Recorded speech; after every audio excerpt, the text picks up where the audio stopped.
चरण को करूं सप्रेम प्रणाम। अशुभ हरन मंगल करन धनी श्रीदेव चंद्र जी नाम। श्री प्राणनाथ निज मूलपति श्री मेराज सुनाम। तेज कुंवरी श्यामा युगल को पल पल करूं प्रणाम। पिया जी को पल पल करूं प्रणाम। प्रथम लागू दो चरण को धनिये न छुड़ायो किन। लाख तले लालेड़िया मेरे जीव के जीवन। इन पाव तले पड़ी रहूं धनी नजर खोलो बातू। पलना वालू निरखू नेत्रे मेरे जीव के जीवन। मेरे जीव के जीवन। धामधनी अक्षरातीत के परम लाडले सुंदर साथ जी, परम धाम में विराजमान आपके मूल तनों के कोमल चरणों में इस दिल का प्रेम भरा सिजदा कबूल फरमाइए। प्रणाम जी। सभी सुंदर साथ के चरणों में कोट कोट प्रणाम। धामधनी की असीम अनुकंपा बहर हम सबके ऊपर समान रूप से बरस रही है। आइए उस बारिश की, नूर की बारिश में हम सब एक साथ झीले और लीला विहार करें। परिक्रमा ग्रंथ 11 नंबर का प्रकरण में हम लोग झील रहे हैं, जहां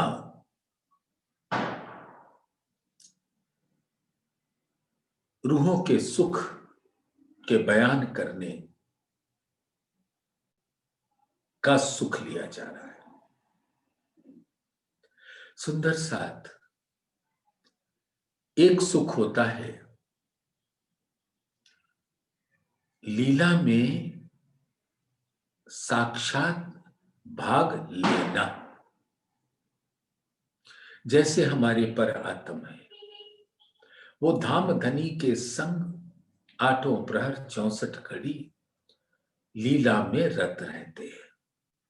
और उस लीला का जो रस है, आनंद सबके दिल में वहदत होने से पहुंच जाता है और उस आनंद को अपने दिल में समाकर अनंत सुख का रस प्राप्त होता है। इश्क का रस आनंद और आनंद का रस सुख। तो परम धाम के अंदर याद करो सुंदर साथ, हम 12,000 एक संग होकर जुगल स्वरूप के साथ स्वलीला अद्वैत का रसपान किया करते हैं। चाहे 8 सागरों में हो, छोटी रांग में हो, वन की नहरों में हो, माणिक पहाड़ और उसके फिरावे में हो, जवेरों की नहरों में हो, 24 हांस के महल में हो, हौज कौसर पर हो, या रंग महल की पूनम चांदनी पर हो। ये शुक्ल पक्ष के स्थान बताए, लेकिन हमें पता है अब इल्म से कि हम कहीं भी रहे एक साथ 25 पक्षों का सुख मिलता है। पाट घाट पर हैं तो हमें सुख सभी सागरों का मिलता है, क्योंकि रूहें जहां भी रहती हैं धाम धनी के संग, परम धाम अपने आत्म स्वरूप से सबके दिल में आ जाता है और अपना सुख सबको देता है, एक साथ देता है। आप हम लोग ये विचार करते हैं ना कि कृष्ण पक्ष में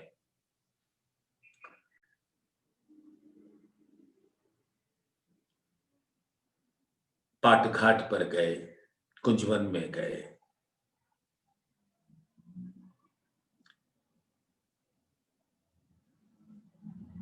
बट पीपल की चौकी पर गए, नूरबाग, फूलबाग, अन्नबत्तू, गलीचा पश्चिम की चौगान में गए, लाल चबूतरे पे गए, खड़ोकली में गए, ताड़बन पे गए, बड़ोबन, मधुबन, महाबन पे गए, पुखराज पे गए, बंगला पे गए, अदबीज के कुंड पे गए,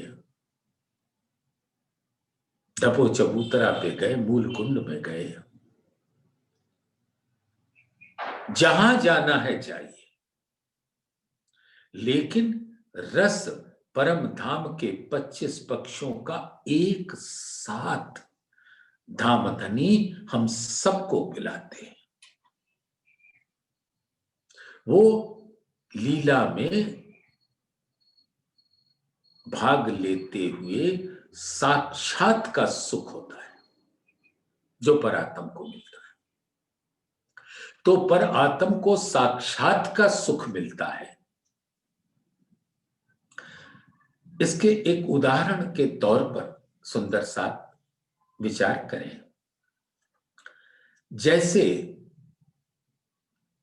कोई खेल चल रहा है मैदान में और चारों तरफ घेर कर स्टेडियम है जिस पर दर्शक बैठे हैं, तो खेलने वालों का सुख एक है, दर्शक दीर्घा में बैठकर उस खेल को देखने का सुख एक है, और उस खेल का प्रतिबिंबित सुख जो टीवी पर कोई भी लेता है उसका सुख और है सब सुख, सब दिल को सुकून पहुंचाते हैं, आनंद की एक लहर पहुंचाते हैं। तो जो आनंद की लहर लीला में भाग लेने वालों को मिलता है वो पूर्ण आनंद होता है। जो दीर्घा में बैठकर, दर्शक दीर्घा में बैठकर सिर्फ देखते हैं, उनको भी उस आनंद की एक लहर मात्र आती है।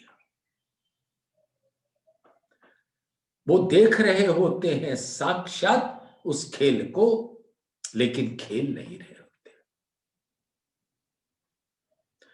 और फिर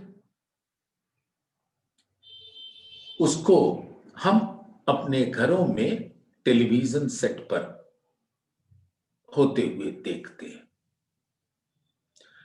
तो जो मूल आनंद है उसकी एक लहर दर्शक दीर्घा में आई और जितनी अंश उसको मिला उसका एक करोड़वां अंश टीवी पर बैठे हुए देखने का सुख हुआ, यानी उस असल के प्रतिबिंब का सुख अलग होता है। और ये तो एक छोटा सा उदाहरण दिया, सब जानते हैं। तो जो सुख पर आत्म को आत्म ना पहुंच जाता, जो अनुभव होता है आत्मा सो ना ही जीव को हित।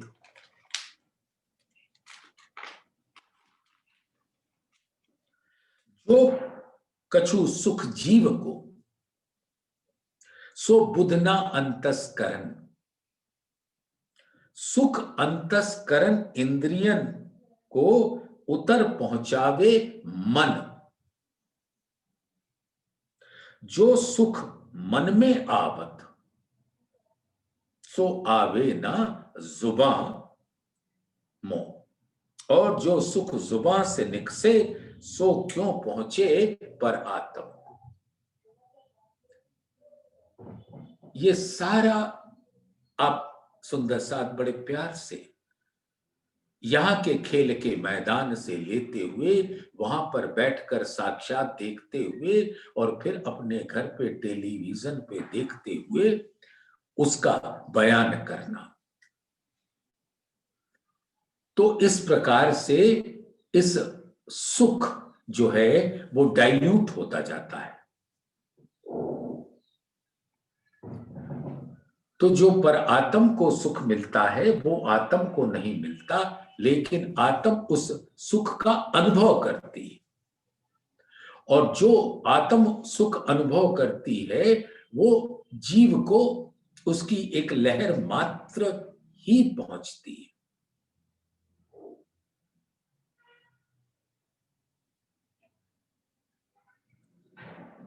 और जो जीव को एक लहर मात्र आती है वो उसके अंतस्करण में और बुद्धि के द्वारा नहीं पहुंचता, और जो बुद्धि में थोड़ा बहुत आया वो उसके मन में पहुंचता है और मन से जुबां पर पहुंचता है।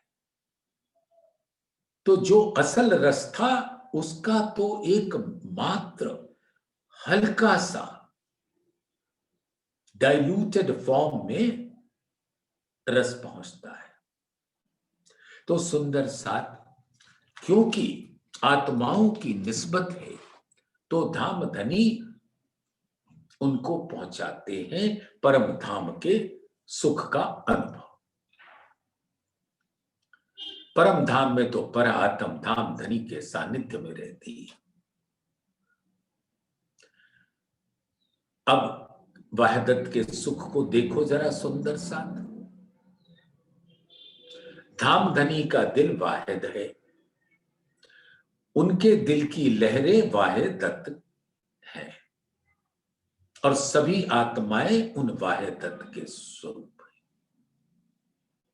तो किसी भी लीला का जो सुख वाहिद को मिलता है वो उसका सुख वहदत को मिलता है, और वहदत में भी वो जो हकजात यानी ब्रह्म सृष्टियां को मिलता है। और जो सुख ब्रह्म सृष्टियों को मिलता है वो परम धाम के 25 पक्ष जो हैं वो भी उसको निहारते हैं।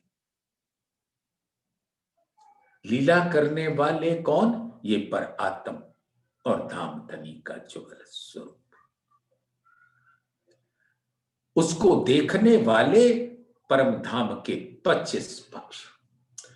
तो जो आनंद उस लीला का वाहिद को मिलता है, मार्फत का सुख जो धाम धनी के दिल में पहुंचता है वो ही वहदत के अंदर आता है, लेकिन पहले धाम धनी के दिल में। और जो रस मिलता है पर आत्म को वो रस परम धाम के 25 पक्षों को भी मिलता है, लेकिन फिर पर आत्म का सुख तो पर आत्म का सुख है। और जो सुख वहां की लीला का आत्माओं को मिलता है यहां पर इल्म के द्वारा, उस सुख का अनुभव होता है। जो सुख पर आत्म को सो आत्म ना पहुंचत, जो अनुभव होता है आत्मा सुना ही जीव को इत। इसी प्रकार से जो आत्मा को मिला उसको जीव ने देखा, जो जीव ने देखा अंतोतगत्वा उसकी जुबान उसका सुख का वर्णन कर नहीं पाती। जीव से उसकी बुद्धि, उसकी अंतस्करण, उसकी इंद्रियां, उसका मन, उसके जुबान, तो बस असल रस डाइल्यूट होता हुआ चला जाता है। तो धाम धनी फरमाते हैं परिक्रमा ग्रंथ के 11वें प्रकरण में 59 नंबर की चौपाई से आज हम लोग झीलना शुरू करेंगे और चितवन के द्वारा उसका रस प्राप्त करेंगे। हम परम धाम में दर्शक दीर्घा में भी नहीं बैठे, हम यहां पर टीवी के सामने बैठे, यानी कि अपने चितवन के द्वारा हमारा चित्त एक टीवी का पर्दा है जिसके ऊपर धामधनी अपने इल्म से उस खेल को दिखा रहे हैं, यानी परम धाम की लीला को। खेल माने आप हमेशा यहां का खेल मत समझ लीजिए, परम धाम में भी विध विध की खेल होते हैं, लीला होती है। तो वास्ते इन रूहन के परहेज लिया हकें ए, आठों जाम फेर फेर देऊं सुख अर्स का जे। अब जो आत्माएं यहां पर आई, उनके जो मूल तन जिस प्रकार के साक्षात के सुख लेते हैं, उस लीला में भाग लेने का सुख लेते हैं, तो धामधनी ने दिल में विचारा कि क्यों नहीं इनकी आत्माओं को भी वो सुख मिले, यानी उनके प्रतिबिंबित स्वरूप को भी वो सुख मिले। तो वास्ते इन रूहन के परहेज लिया हके, परहेज माने निर्णय किया, अपने दिल में लिया, और जो दिल में लिया वो जब प्रकट हुई तो उनके हुक्म का स्वरूप हो जाती है। तो इन आत्माओं के खातिर धामधनी ने ऐसी सुंदर बात अपने दिल में ली कि आठों जाम फेर फेर देऊं।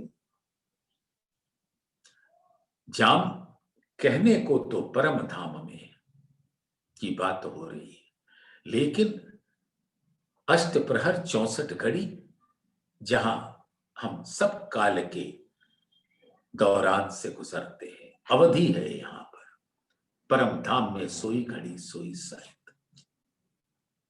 आठों जाम फेर फेर देऊं, यानी सुंदर साथ के दिल में हर घड़ी हर पल परम धाम के सुख का रस पहुंचाऊं। वास्ते इन रूहन के परहेज लिया हके, धामधनी ने अपने दिल के अंदर ये बात ले ली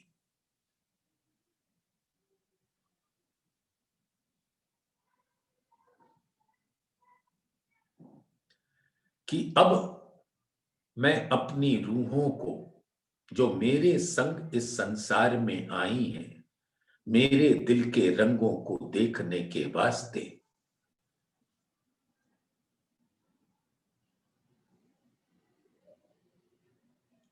उनको मैं अष्ट प्रहर 64 घड़ी वहां का रसपान कराता रहूं।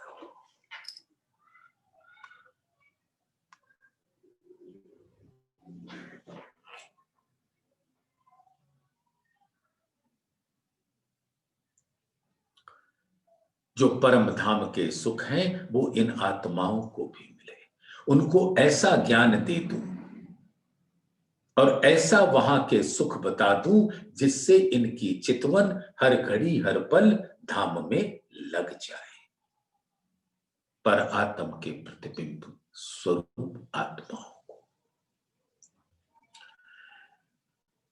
और वो सुख ऐसा कि जैसे सागर और लहर कभी एक दूसरे से जुदा नहीं होते, और सागर हर घड़ी हर पल अपना सभी रस उन लहरों को देकर उसके साथ लीला मग्न रहते हैं। उसी प्रकार से धामधनी परम धाम में इश्क की लीला से सबको सुख पहुंचाते हैं, यहां पर इल्म की लीला से सबको सुख पहुंचाते हैं। अब क्यों कहूं इन सुख की, लिया ऐसा परहेज हक, जैसा बुजुर्ग साहिब सुख भी तिन माफक। अगर धामधनी ने दिल में लिया कि हम अपनी रूहों को अपनी हर लीला का सुख पहुंचाऊं, तो धामधनी तो अनंत महिमावान है, तो वो लीला भी वैसी ही अनंत महिमावान है और रूहें भी उस महिमा की अधिकारी हो जाती। तो रूहों को जो साक्षात का सुख उनके मूल तनों को है, उसका अनुभव पूरी तरह से आत्माओं को कराते और उनकी सुरता धाम में पहुंचाते। सुंदर साथ अभी मैंने आपको बयान किया कि एक सुख है लीला में भाग लेने का और एक सुख है दर्शक दीर्घा में बैठकर उसको उस लीला को देखने का। तो एक खेलने का सुख और एक उसको देखने का सुख। तो जब आत्मा अपने चितवन के द्वारा परम धाम के अंदर धामधनी के चरणों में पहुंच जाती है,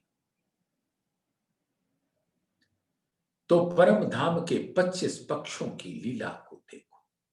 जैसे एक उदाहरण, आइए चलिए रंगपर वाली मंदिर में रात्रि के 9 बजे धामधनी पधारे, मैं भी पधारी और 9 घंटे तक अब क्यों रे कहूं प्रेम इतको सुख लेवे चाहियो चित्त को, सुख लेवे सारी रात तीसरी भूम आवे उठ प्रात। तो उस 9 घंटे के बयान करिए कि जो पर आत्म धामधनी के सानिध्य में रहकर उसके सुख को प्राप्त करती हैं। अब आत्मा चितवन के द्वारा अपने आप को उसी रंग पर वाली मंदिर में बिठा लेती है और जो लीला धामधनी और पर आत्म की चल रही है, उस लीला को देखकर रसपान कर रही है। यानी पर आत्म तो लीला मग्न है और आत्म उसको उसका दीदार कर रही है। दोनों के सुख अलग, एक लीला में मग्न होकर उसका रस और एक उसको देखने वाली। तो चितवन के द्वारा दीदार है, तो वो उस खेल का अनुभव है। जो सुख पर आत्म को सो आत्म ना पहुंचत, जो अनुभव होत है आत्मा सो ना ही जीव को हित। तो आत्मा को भी अनुभव तब हो पाता है जब वो चितवन के द्वारा अपनी सुरता से अपने प्रतिबिंबित तन को भी देखकर वहां पहुंच जाती। और ये होता कैसे है? सुंदर साथ बड़े प्यार से इसको ग्रहण करें।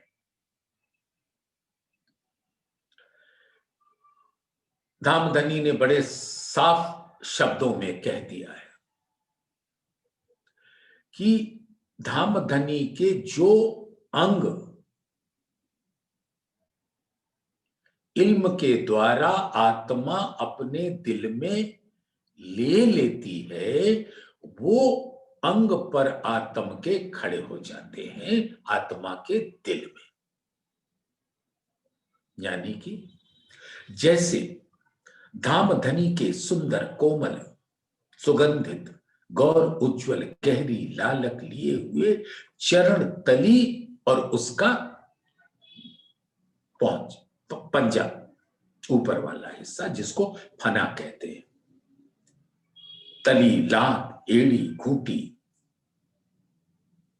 ये अगर धामधनी के ये सुंदर चरण कमल आत्मा के दिल में इल्म के द्वारा अंकित हो गए, तो पर आत्म के चरण कमल भी आत्म के दिल में आ जाते हैं। ऐसे ही जो जो अंग धामधनी के इल्म के द्वारा आत्म अपने दिल में अंकित कर लेती है, उसकी शोभा को अपने दिल में बसा लेती है, तो पर आत्म के वही अंग आत्मा के दिल में खड़े हो जाते हैं। तो धामधनी का नक्शे शिख तक का स्वरूप आत्मा के दिल में अंकित हुआ, वो शोभा, वो छवि बस गई, तो पर आत्म के वही अंग खड़े हो जाते हैं। क्योंकि धामधनी के नूर तन है ये पर आत्म, रूहो तुम मेरे नूर तन हो। हू बहु वही स्वरूप होता है, वही नूर होता है, वही आब आभा कांति चमक चटा होती है, वही रंग होता है। और जब पर आत्म का पूर्ण स्वरूप आत्मा के दिल में आता है, तब आत्मा अपने अंगों को देखती है, तो वो हू बहू पर आत्म के स्वरूप में आ जाती है। तो वहां रहकर मानो पर आत्म के दिल में आने वाली सब सुख की लज्जत आत्म को भी अनुभव होने लगता है। तो पर आत्म तो लीला रत रहती है साक्षात की, और आत्म चितवन में ही हो सकता ही है।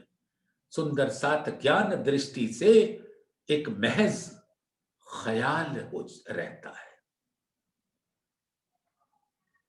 ज्ञान दृष्टि सिर्फ ऊपर ऊपर की बात कर पाता है, लेकिन जब ज्ञान दृष्टि से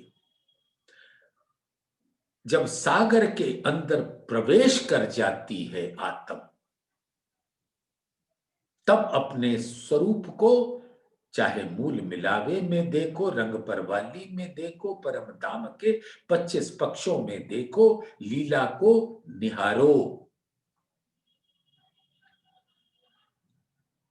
और उस असल लीला का, मूल लीला का सुख आत्म के दिल में आता है। तो आत्म ने चितवन के द्वारा परम धाम पहुंची, और जीव का क्या हाल है? जीव यही बैठा बैठा ज्ञान दृष्टि से उसके आकार को अपने दिल में लेता है। तो जो सुख पर आत्म को सो आत्म ना पहुंचत, जो अनुभव होता है आत्मा सो ना ही जीव को इत। और फिर जीव उसके प्रतिबिंबित स्वरूप को अपने दिल में कुछ रस पाता है, और जो वो पाता है वो उसकी बुद्धि भी ठीक से ग्रहण नहीं कर पाती, तो अंतस्करण में नहीं पहुंचता। और अंतस्करण में पहुंच जाए तो मन उसको ग्रहण थोड़ा सा करता है, और जो मन करता है वो इंद्रियों को पहुंचाता है, ज्ञानेंद्रियों को। और उस सुख को जुबान पे लाकर उसके वर्णन करने का प्रयास, तो सोचो जो मूल लीला का सुख पर आत्म को मिल रहा है, वो जीव की जुबान कैसे वर्णन करे। ये बात है साक्षात मूल लीला की, और उसके अनुभव की, और उस अनुभव के भी प्रतिबिंबित स्वरूप की, अक्स के अक्स। तो कह रहे हैं धामधनी कि अब क्यों कहूं इन सुख की, लिया ऐसा परहेज हक, जैसा बुजरक साहेब सुख भी तिन माफक। अब धामधनी अक्षरातीत के सुख तो इंद्रावती के दिल में पूरी तरह से आते हैं, क्योंकि धामधनी अपने आवेश स्वरूप से इंद्रावती जी के दिल के अंदर बैठे हैं। तो जो उसकी पर आत्म को सुख है, वही सुख इंद्रावती को मिलता है धामधनी के सानिध्य का। ए सुख इन कहनीय में, क्यों ए ना किए, क्यों ए किए न आवत, देखो दिल विचार के, कछु तब पाओ लज्जत। और इस बात को सोचिए सुंदर साथ, अब क्या कहें, कहना बड़ा मुश्किल है।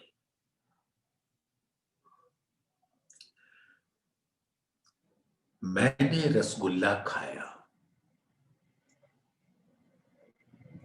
उसका रस मेरी जुबान रूपी इंद्रिय से मेरे दिल के अंदर पहुंचा और आनंद की सीमा न रही। अब ये जुबान जो कर्मेंद्रिय है वो कहना चाहती है। ज्ञानेंद्रिय रूप में उस जुबान ने रस तो लिया, लेकिन जुबान के दो भाग हैं, एक कर्मेंद्रिय और एक ज्ञानेंद्रिय। जो वोकल कार्ड स्वर यंत्र होता है, उससे ये जुबान भाषा में बदल कर बात करती है और यही जुबान रस भी लेती है। तो रसगुल्ले का जो आनंद दिल को पहुंचा, उसका बयान अब वो जुबान कहना चाहती है, कह नहीं पाती। क्या कहे? तो यानी कि ज्ञानेंद्रिय से कर्मेंद्रिय तक पहुंचकर चीज डाइल्यूट हो जाती है। तो रसगुल्ला खाने का साक्षात सुख तो उस तन के जिसने खाया उसके दिल को पहुंचा। अब उस सुख का बयान करने के लिए मैंने अपने संगी साथियों को बताया कि उसका सुख ऐसा है, उसका रंग दिखा दिया, स्वरूप बता दिया, लेकिन जो रस है वो तो जिसने लिया उसने पाया। तो एक सुख है पर आत्म का साक्षात लीला में रह के उनके सानिध्य का सुख, और एक सुख है आत्मा का चितवन के द्वारा। और जो आत्मा क्योंकि इस तन पर बैठी है, तो उसके उस तन मानव तन के अंदर जो जीव है, जो आत्मा ने ग्रहण किया, उसकी एक लहर मात्र जीव को आई, और जो जीव को आई वो उसकी बुद्धि ने थोड़ा सा ग्रहण किया और उसने उसके अंतस्करण में पहुंचाया, और अंत यानी दिल में, और अंतस्करण का जो मन स्वरूप है उसके बाद उसके अंदर पहुंचा, और उस मन ने इंद्रियों को कहा, जुबान को कहा कि वर्णन करो। तो सोचो जो मूल का सुख है वो इसका वर्णन कैसे हो। तो सबसे अधिक नजदीकी रहेगी आत्मा की, जो चितवन के द्वारा। तो ए सुख इन कहनीय में क्यों ए किए ना आवत। तो जो धाम धनी परम धाम में अंगनाओं के संग साक्षात लीला करते हैं, वो यहां पर इस तन से कहनी में नहीं आता। देखो दिल विचार के, कछु तब पाओ लज्जत। अब दिल में विचारना यानी चितवन। चितवन के बिना सुंदर सात काम तो होने वाला नहीं है। ज्ञान से अनुभव कर लो। जैसे सोचो कि मैं कोई मैच देख कर आ रहा हूं और यहां आकर अपने बच्चों को बता रहा हूं, तो जो रस मैंने लिया उस खेल को देखने का, तो जब अपनी जुबान से वर्णन कर रहा हूं तो वो बहुत डाइल्यूटेड फॉर्म में होगा, और बच्चे उसको सुनकर पड़ोसी के बच्चे को जाकर बताएं तो वो उसका भी डाइल्यूटेड फॉर्म होगा। तो सुंदर साथ यहां पर अपनी आत्मा को चितवन के द्वारा धाम में रखो, खाते पीते उठते बैठते सोवत सुपन जागृत, दम ना छोड़े मासूक को, जाको होए हक निस्बत। जीव की निस्बत नहीं है, आत्मा की निस्बत है। और धामधनी ने जैसा अपना स्वरूप का वर्णन इल्म के द्वारा कर दिया, उसको लिया तो पर आत्म का स्वरूप हमारे दिल में आ जाता है और उसको देखने के लिए आंखें भी हक दे वही। धामधनी ने आत्मा को ऐसा सुंदर, उसके दिल को ऐसी आंख दी है, करूं देख नूर नजर। ये नूर तारतम के द्वारा उसके आंखों का मानो ऑपरेशन हो गया। अब उसके आंख परम धाम के उस स्वरूप को चितवन के द्वारा देख सकते हैं। आंखें भी हक दे वही, करूं देख नूर नजर। सोई अरस अजीम की, जो आत्माएं परम धाम से आई हुई हैं, देखे नूर फजर।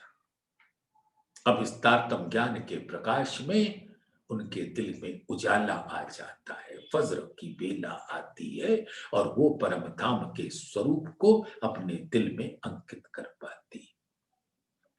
लेकिन ये होगा कब? जब धामधनी के स्वरूप को का सुख इल्म के द्वारा हम अपने दिल में धारण कर ले। ऐसा आवत दिल हुक्मे, यूं इसके आत्म खड़ी होए, जब हक सूरत यानी नक से शिक तक का जो स्वरूप है, जब हक सूरत दिल में चुभे, तब रूह जागी देखो सो। रूह तेती जागी जानियो, जेता दिल में चुभे हक अंग। जो अंग हृदय ना आया, रूह के तेती फरामोशी संग।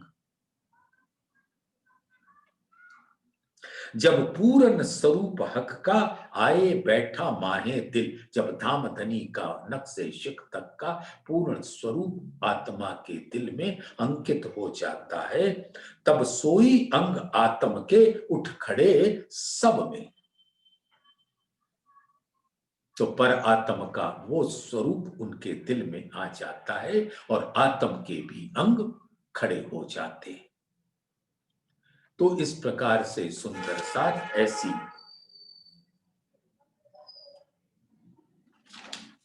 सुंदर धामधनी ने दिल में लेकर, ये सुख इन कहनीय में क्यों एक ये नहावत। और जो धामधनी अपनी जुबान से कह रहे हैं, अब उसकी लहरों में प्रवेश कर जाओ। देखो दिल विचार के कछु तक पाओ लक्षण, और ये बिना चितवन के होगा नहीं। तब कुछ लक्षण धाम की साक्षात सुख की आएगी। आराम अर्स बका मिने, हक दिल दे दे में सुख। ये सुख इन आकार से क्यों कर कहूं इन मुख। तो वो सुख इस आकार से, इस मुख से, इस जुबान रूपी इंद्रिय से, कर्मेंद्रिय से कैसे बयान हो, जो परम धाम का सुख है।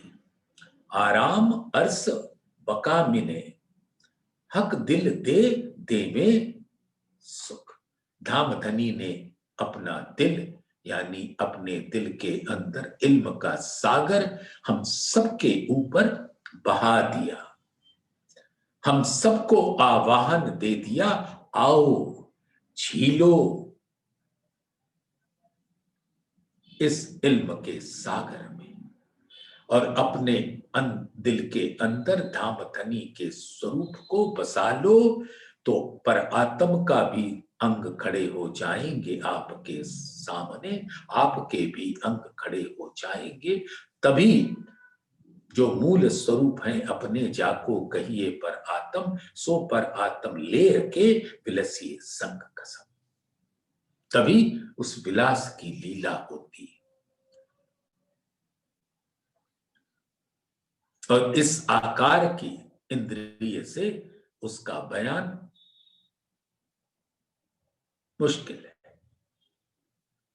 फिर भी रूहों को सुख देने के वास्ते उसका बयान कर ही दिया।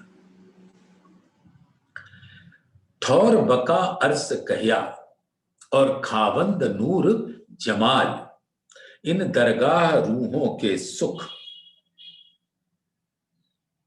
क्यों कहूं फैल हाल। दरगाह यानी परम धाम। ठौर बका अर्स कया, वो अद्वैत है, अखंड है, अविनाशी है, परम धाम का स्वरूप। उसमें ना कोई घट ना कोई बढ़, वो नित नौतन ही है। उसी को कहते हैं परम धाम, अर्श अजीम। अक्षर का ठौर योग माया का ब्रह्मांड, जहां चीजें बन तो सकती हैं, मिट नहीं सकती बनने के बाद, लेकिन परम धाम में ना बनना है ना मिटना है। अविरल प्रेम की धारा इश्क की का रस में डूबना होता है बस।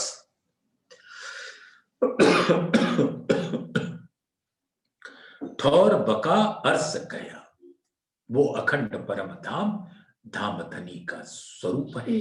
और धाम धनी सब आत्माओं के दिल के अंदर विराजते हैं।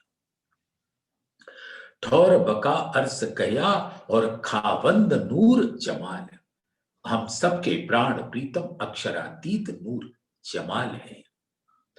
और वही सब सुखों के मालिक हैं, और वही सबको वो सुख लीला के द्वारा अद्वैत का सुख स्वलीला अद्वैत में पहुंचाते हैं।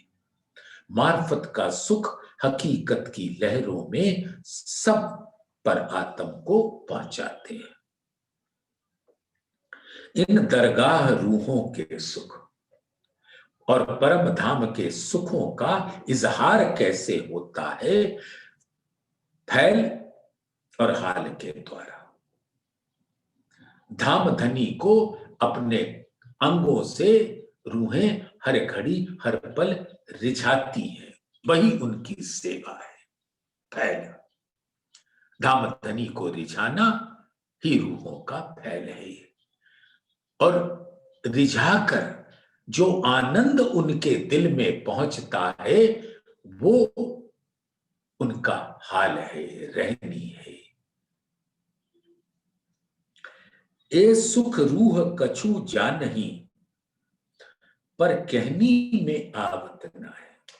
अब यहां पर आत्माएं उसका, उस सुख का, परम धाम के सुख का कुछ अनुभव करती हैं, लेकिन उस अनुभव को वर्णन कैसे करें? तो आत्मा के दिल में तो अनुभव आ गया, लेकिन जीव ने उसके एक अंश मात्र को लेकर बुद्धि, अंतस्करण, मन, इंद्रिय, जुबान, तो उसका वर्णन जीव इस तन के जुबान के द्वारा कह नहीं पाता। तो ये सुख रूह कछु जाने, आत्म को तो उसका अनुभव हो जाता है, पर कहनी में आवत न है, बयान करना बहुत मुश्किल है। ख्वाब वजूद की अकलें, अब इस ख्वाबी तन की अक्ल में जो कुछ थोड़ा बहुत आया, उसका वर्णन कैसे हो? जुबान अपने आप को असमर्थ पाती है, फिर भी धामधनी का हुक्म उस पर बैठकर कुछ कहला देते हैं, आत्माओं को सुख देने के वास्ते। अर्स अजीम का खावंद रमूज करे दिल दे, और परम धाम में तो धाम धनी इतनी मस्ती देते हैं, इश्क की मस्ती, अपने लाड़ का रस इतना अधिक पिलाते हैं। अर्स अजीम का खावंद, अर्श अजीम यानी हमारा बका लाहूत परम धाम अर्श अजीम। सब अजीम माने सबसे बड़ा। तो अर्श अजीम का खावंद रमूज करे दिल दे, और हम रूहों के संग वो हमेशा मस्ती करते हैं, हास्य विनोद। हर लीला के अंदर देखो सुंदर साथ, हमेशा हास्य विनोद होता रहता है। अपने अर्श अरवाहों सो क्यों कहे जुबां इन दे, और वो सुख का वर्णन इस ख्वाबी तन के जुबां के द्वारा कैसे किया जाए। इसलिए जो वर्णन करा दिया धामधनी के हुक्म ने इंद्रावती जी के द्वारा, जिसका साक्षात सुख इंद्रावती जी ने लिया, क्योंकि धामधनी अपने आवेश स्वरूप से उनको अपना अंग देकर उनके अंतर विराजे, और वो अंग जो परम धाम में सुख देते हैं, वही सुख यहां पर इंद्रावती को मिल रहा है। और जो धामधनी अपने हुक्म से उनको कह रहे हैं, वो कहते हैं तुम उस लीला को देखो, और देख के अपनी रूहों को, जो तुम्हारे तन वाहे तत्व हैं, उनको भी सुनाओ, जिससे वो भी चितवन के द्वारा सुख ले सके। अर्श अजीम का खावंद रमूज करें दिल दे, कैसी हास्य विनोद की लीलाएं होती हैं। धामधनी परम धाम में अपनी रूहों के साथ करते हैं अपने अर्श अरवाहों सो। सब अरवाहें धामधनी के नूर तन है, नूर दिल है, क्यों कहे जुबां इनते, और यहां पर आकर इस देह से कैसे उसका वर्णन हो सुंदर साथ। क्यों कहूं सुख हासिय का, वास्ते हासी किए फरामोश, फेर फेर उठावे हासिय को, वो टलत नहीं बेहोश। सुंदर साथ ये फरामोशी दो प्रकार की है, एक पर आत्म के ऊपर और एक आत्म के ऊपर। सुंदर साथ फरामोशी यानी पूर्ण बेसुधी का हाल।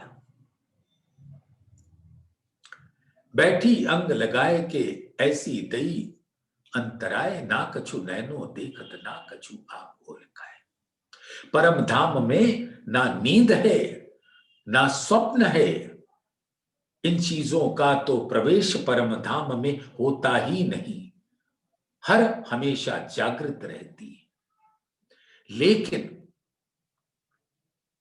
ये स्वप्न सरीखा है।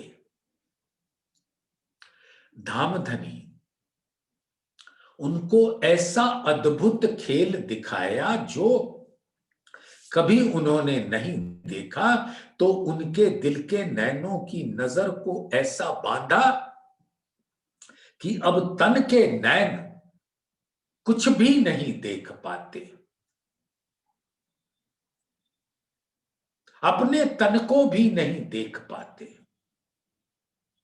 बिल्कुल बेसुधी का हाल है। तो ये वैसे ही है जैसे यहां पर कोई व्यक्ति गहरी निद्रा में हो, तो उसके दिल के अंदर स्वप्न की अवस्था आ जाती है, और उस स्वप्न में वो अपने ही हूबहू प्रतिबिंबित स्वरूप से, उस स्वप्न के अंदर एक मंडल होता है, जहां वो स्वप्न स्वरूप होने वाली सब लीलाओं को दृष्टा होकर देखता है, और जो स्वप्न स्वरूप देखता है वही ये मूल तन उसका देखता है, लेकिन वो निद्रा की अवस्था में रहता। एकदम यही हाल तो परम धाम के अंदर है। ना नींद है ना स्वप्न है, लेकिन स्वप्न सरीखा है। यानी अब हम इतने एकाग्र चित्त होकर उस खेल को देख रही हैं जो धामधनी ने अपने दिल में ले रखा है। पर आत्म की नजर भी उस खेल में और धामधनी की नजर भी उन खेल में। प्रतिबिंब के जो असल तीनों हक बैठे खेलावत, तहां क्यों न होए हक नजर जो खेल रूहों देखावत। तो इसको कहते हैं बेसुधी के हाल को फरामोशी पर आत्म के ऊपर। और आत्म जो यहां हुक्म ने धारण करके इन मानव तनों में विराजी, जहां जीव अपने संस्कार युक्त से गुण युक्त से उसके विध विध के नए नए स्वभाव का स्वरूप होता है, वो माया का मैं रखकर जो यहां पर लीला करता है उसको आत्म दृष्टा होकर देखती है। तो आत्म अपने मूल को भूल चुकी होती है, तो वो भी बेसुध है। लेकिन ये बेसुधी उस जीव का पर्दा है, यानी माया का एक ऐसा पर्दा है जिस पर जीव ये लीला करता है और आत्म उसको दृष्टा होकर देखती है, एकाग्र चित्त होकर। तो ये आत्म के ऊपर जीव रूपी पर्दा है। तो ये फरामोशी है आत्म की।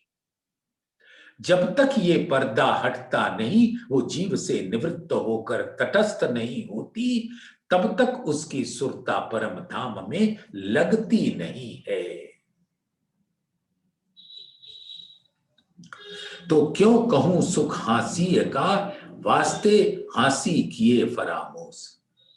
और धाम धनी जैसे परम धाम में विध विध की रामतें होती हैं और सबके अंदर हास्य विनोद होता है, वैसे ही रूहों ने सोचा ये खेल भी वैसा ही होगा।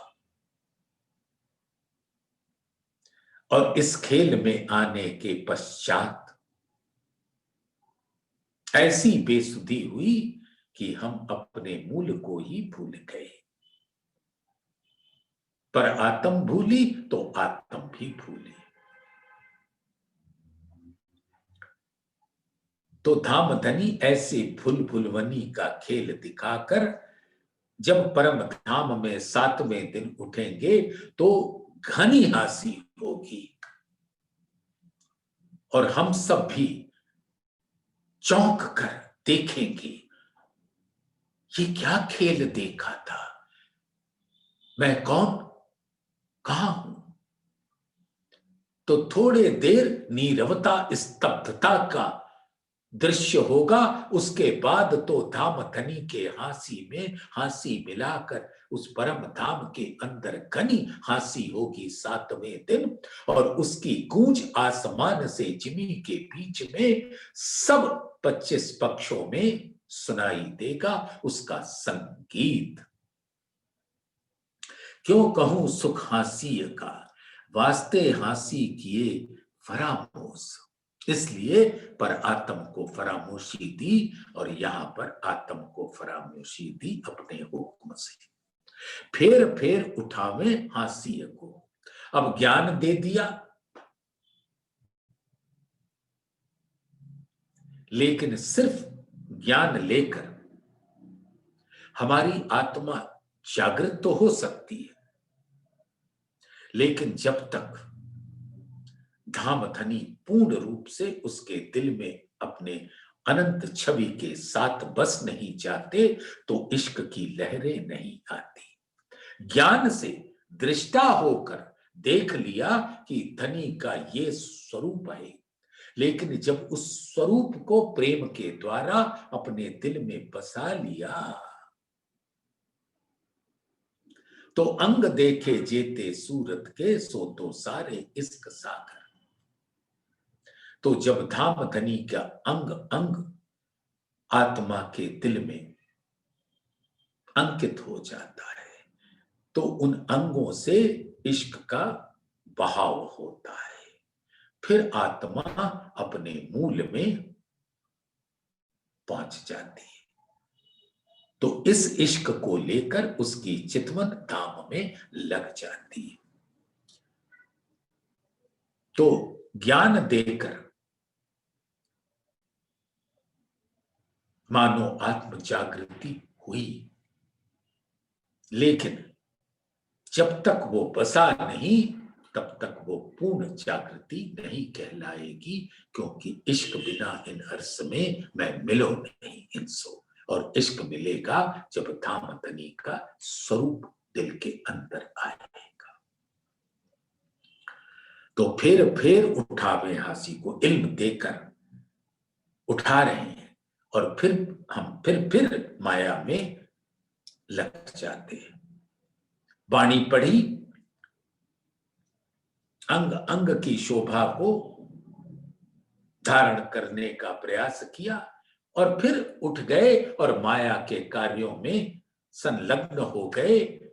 तो फिर उठावे हासी को बार बार इल्म देते हैं और फिर माया में लगा देते हैं, और फिर हम उसको भूल जाते हैं। फिर उसको तरोताजा करने के लिए हम फिर आ जाते हैं।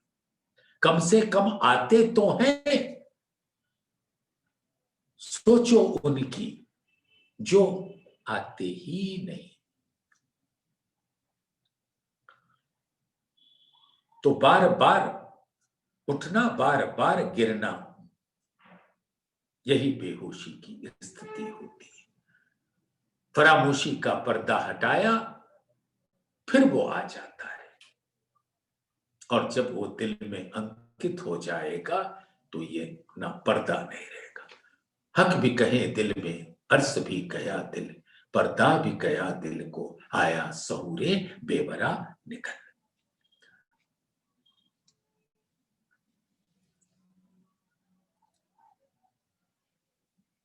तो सुंदर साथ आज इसी चौपाई पे विराम लेते हैं। संध्या बेला के 5:45 बज चुके हैं इंडिया टाइम से। तो इस चौपाई को दोहरा लें। सुंदर साथ 66 नंबर की ये चौपाई है।